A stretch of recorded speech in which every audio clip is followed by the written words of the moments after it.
Bonjour à tous et bienvenue sur Crypto Flash, la chaîne de l'actualité crypto. Aujourd'hui, nous allons parler de PayPal et de la blockchain que vient de choisir PayPal pour étendre son stablecoin, le PayPal USD. Je vais aussi vous parler de BlackRock. On va parler aussi de Aptos, on va parler aussi de Memcoin et de plein d'autres sujets, de Mastercard aussi, de crypto-monnaies, de Z-Casino, bref, énormément de choses. Et commençons tout de suite avec le cours des crypto-monnaies aujourd'hui. Une baisse générale du marché de 1,2%, Bitcoin moins 1,3%, 67 600 dollars, Ethereum 3 800 dollars, quasiment moins 2%. Bref, une journée rouge pour les cryptos aujourd'hui et il vous reste jusqu'à vendredi minuit pour profiter de l'offre de 20 euros offert sur Bitvavo, l'exchange partner de la chaîne. Ça repasse à 10 euros ensuite. Il suffit de réaliser un dépôt de 20 euros sur la plateforme pour pouvoir obtenir 20 euros. Il y a plus de 270 crypto-monnaies maintenant sur Bitvavo. Il y a des frais en plus qui sont très bas. Ils ont l'enregistrement PSAN et pas mal d'autres choses. Donc voilà, n'hésitez pas, le lien est dans la description. Alors, BlackRock. BlackRock, ils viennent de devenir le premier ETF spot Bitcoin devant Grayscale. Ils ont commencé il y a moins de 100 jours BlackRock et ils ont dépassé du coup Grayscale qui était présent depuis très longtemps maintenant, depuis plusieurs années, même si c'était pas un ETF. C'est assez fou, la force de frappe de BlackRock. Je pense qu'ils vont faire la même chose sur les ETF spot Ether aussi, même si on n'a pas encore la date. Mais voilà, BlackRock largement dominateur sur les ETF. Ensuite, je vous ai dit PayPal. PayPal, ils ont sorti leur stablecoin maintenant il y a quelques temps sur Ethereum, le PYUSD. Et là, ils viennent d'annoncer qu'ils se lancent sur Solana. Ils ont choisi Solana pour la rapidité, pour les frais, malgré, on va dire, la blockchain qui est de temps en temps KO. Mais voilà, ils ont choisi Solana. Ça montre en fait qu'il y a vraiment beaucoup d'intérêt autour de Solana, auprès des institutionnels, auprès du grand public. On le voit avec les mêmes coins, c'est assez fou, honnêtement, ce qui s'est passé sur Solana ces derniers mois, tout ce qui est airdrop, Memcoin. Bref, je pense que Solana a quand même pas mal d'avenir. Je vous l'ai déjà dit, mon discours a changé. Sur Solana, je ne suis pas encore investisseur. Peut-être que je le serai un jour. Mais voilà, c'est toujours intéressant de voir ce qui est en train de se passer sur Solana. Même si les raisons qui ont été évoquées pour les frais et la rapidité, c'est des choses qui peuvent être atteintes sur plein d'autres blockchains, hein. Aptos, je vais en parler tout à l'heure, mais sur les L2 sur Ethereum et sur pas mal d'autres points. Mais bon, voilà, une très bonne nouvelle pour Solana. Parce que ça montre vraiment encore un acteur de la finance traditionnelle qui est en train de se lancer sur le Web3 et plutôt de continuer son aventure sur le Web3 sur Solana. Ensuite, on va parler d'Aptos. Je vous l'ai dit, c'est une autre blockchain avec des très bonnes performances. Il y a un jeu qui est en train de bien marcher sur Aptos, ça s'appelle Tapos. C'est un jeu qui consiste à venir chatouiller un chat. En fait, il suffit de cliquer, c'est un click to earn, comme Notcoin sur Telegram. Donc il suffit de cliquer, cliquer, cliquer, et plus vous cliquez, plus vous avez de tokens qui va vous être donné plus tard, le token Heart, et ça marche vraiment très très bien. Ils ont généré un nombre énorme de transactions. Il y a eu plus de 100 millions de transactions sur le sujet. Le vendredi, ils ont généré 90 millions de transactions. Samedi, 115 millions de transactions. C'est en grande partie grâce à ce jeu. Ils génèrent aussi pas mal de transactions par seconde et tout ça, c'est absorbé sans problème a priori par la blockchain Aptos. Donc le jeu en lui-même, c'est pas vraiment un jeu. C'est bref, le concept il est connu, mais ça montre en fait à quel point on peut avoir des jeux qui pourraient potentiellement être complètement on-chain avec des blockchains telles que Aptos qui ont vraiment une charge, enfin qui peuvent absorber une très forte charge. Là, ils évoquaient des 2000 transactions par seconde qui ont été acceptées sans problème par la blockchain. Donc vraiment, c'est assez puissant. Et voilà, tant mieux, on va dire, pour le futur, je dirais, du gaming sur la blockchain. Plus on a ce type de jeux qui sont possibles, plus on pourra avoir vraiment des choses très, très intéressantes. Ensuite, on revient sur les mêmes coins.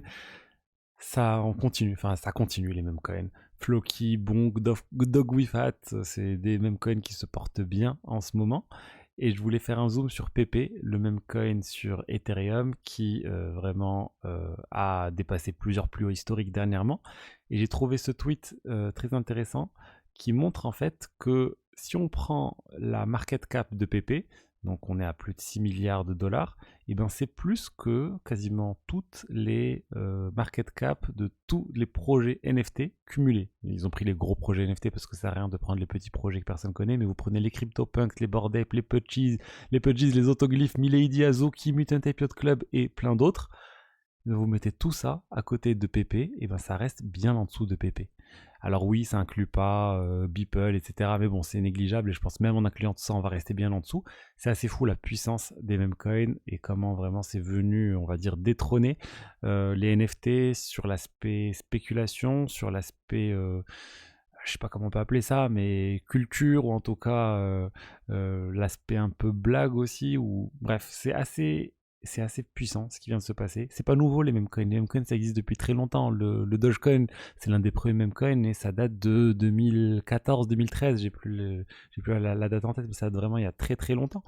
Donc vraiment, il y a eu ce regain d'intérêt autour des meme coins. Est-ce qu'on va connaître dans quelques années le regain autour des NFT et le retour en force des NFT sur le marché et des NFT artistiques? Je sais pas, honnêtement, tout est possible, mais je trouve ça vraiment très intéressant de voir vraiment à quel point c'est au-dessus des NFT actuellement, les meme coins. Ensuite, une bonne nouvelle pour ceux qui avaient de l'argent bloqué sur Gemini Earn. La plateforme ont déposé des fonds et on avait des intérêts qui nous étaient retournés. Et ben, ils ont annoncé le retour, enfin la possibilité pour les utilisateurs de récupérer la totalité de leurs fonds en crypto et pas juste en valeur en dollars comme FTX va le faire. Donc c'est du in-kind, c'est très très bonne nouvelle pour les utilisateurs. Ils ont réussi à se mettre d'accord avec Genesis. Et voilà, ça marche plutôt bien. Enfin, c'est plutôt une bonne nouvelle parce que ceux qui avaient bloqué de l'argent à l'époque, enfin, ceux qui avaient eu leurs fonds bloqués, bah, ils se retrouvent avec 2 fois plus de fonds en termes de valeur. Parce que bah, le prix du Bitcoin, le prix de l'Ether a vraiment bien augmenté depuis que l'argent était bloqué sur Gemini. Et ensuite, on va parler de Rugpool. Je vous ai parlé de Z Casino, le projet qui a levé 30 millions de dollars en promettant aux gens qu'ils allaient pouvoir récupérer les Ethers qui ont été levés au lancement et qui au final, bah, ils ont refusé. Et d'ailleurs, l'un des fondateurs de Z Casino aurait été arrêté aux Pays-Bas.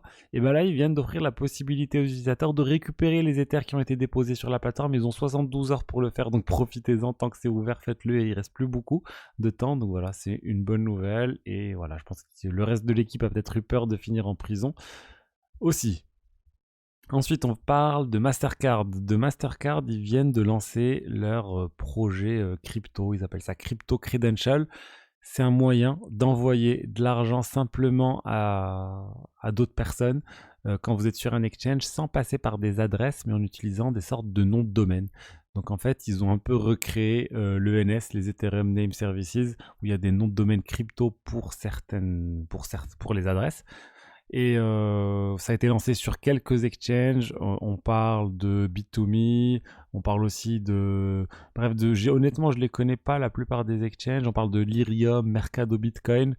Bref, on n'est pas en train d'avoir une intégration sur Coinbase et Binance, mais voilà, les personnes qui vont être sur ces plateformes pourront utiliser ce système. Il faudra bien sûr faire le KYC, vérifier un certain nombre de choses, mais honnêtement, j'ai du mal à voir l'utilité par rapport aux solutions open source qui existent déjà.